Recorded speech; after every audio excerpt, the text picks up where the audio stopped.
Never let a crisis go to waste, my colleagues on the other side of the aisle. We're seeing that right now with $1.9 trillion. We're seeing that right now, and we're seeing the result of that right now with the Biden border crisis directly of the making of this administration.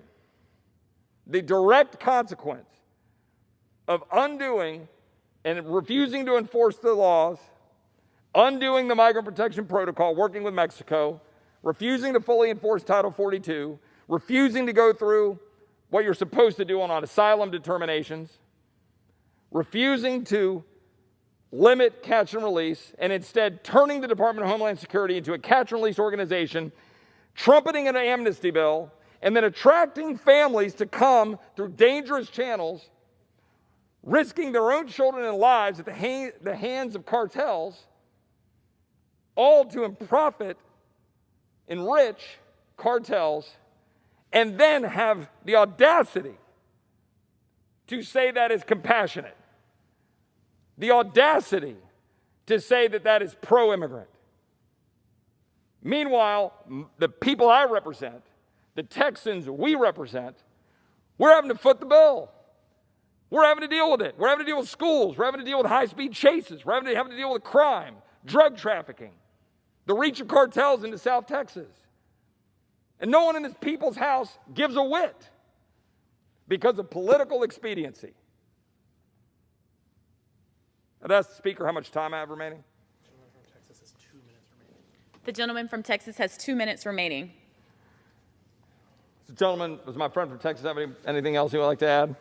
Reinforce, when these people get into the United States, their nightmare is not over.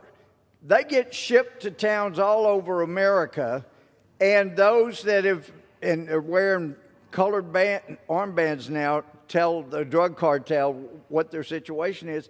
When they get where they're going, they're still under the thumb of the drug cartels to either sell drugs or sex trafficking.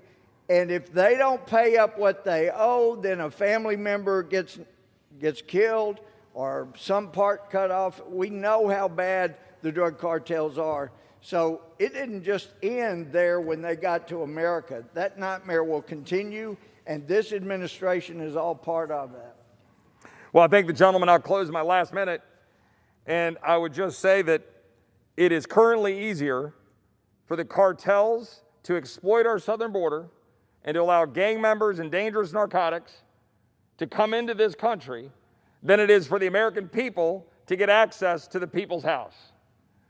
Fences with razor wire surround this building.